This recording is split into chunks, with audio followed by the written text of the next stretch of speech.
মঙ্গল কামনায় প্রতি বছরের ভাদ্র মাসের পূর্ণিমায় ক্ষুদ্র জাতিগোষ্ঠী সম্প্রদায়ের কারাম বৃক্ষের ডাল পূজাকে কেন্দ্র করে পালিত হয় কারাম উৎসব।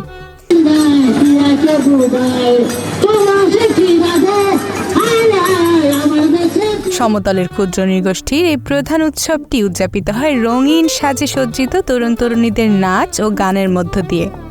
ভাদ্র মাসের পূর্ণিমায় প্রতি বছর ক্ষুদ্র নৃগোষ্ঠী আদিবাসীরা এই উৎসবের আয়োজন করে। তাদের বিশ্বাস এটি অভাবমুক্তি ও সৌভাগ্য লাভের উৎসব। ধর্মীয় বিভিন্ন আচার অনুষ্ঠানের মধ্যে তারা সৃষ্টিকর্তার কাছে নিজেদের কামনা বাসনা পূরণের জন্য প্রার্থনা করে।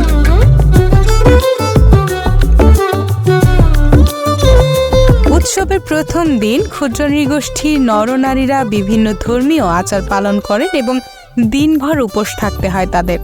সন্ধ্যার আগে অবিবাহিত যুবকদের ওপর থাকে কারাম ডাল কেটে এনে পূজার বেদিতে বসানোর দায়িত্ব। আদিবাসী সম্প্রদায়ের মানুষদের সবচাইতে বড় উৎসব হচ্ছে যে কারাম পূজা বা ডাল পূজা। প্রতি বছর ভাদ্রের এই পূর্ণিমাতেই এই কারাম পূজা বা ডাল পূজার আয়োজন করে থাকে আদিবাসী সম্প্রদায়ের মানুষরা।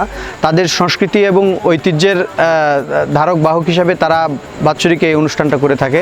সন্ধ্যার পর শুরু হয় পূজা, সেখানে নারীরা মূল আচার অনুষ্ঠানে অংশ নেয়।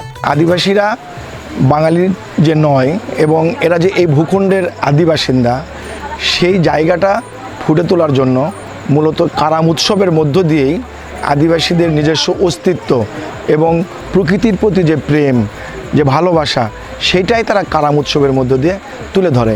নারীরা দিয়াবাতি, জাওয়া ডালি, লাল মোড়ক এবং ফলমূলের ডালা সৃষ্টিকর্তার উদ্দেশ্যে উৎসর্গ করেন, আর সেখানে পূজা পরিচালনা করেন পুরোহিত।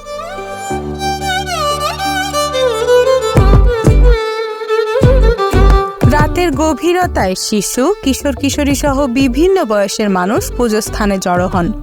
উপোস থাকা নারীরা পরস্পরকে খাবার আমন্ত্রণ জানান এবং পরে বেদিতে পুঁতে রাখা কারাম ডালের চারপাশে ঘুরে ঢাক, ঢোল ও মাদলের বাজনার তালে তালে নৃত্য পরিবেশন করেন। পরদিন সকালে গীত গাইতে গাইতে কারাম ডালকে সঙ্গে নিয়ে পুরো গ্রাম ঘুরে আত্রাই নদীতে বিসর্জন দেন।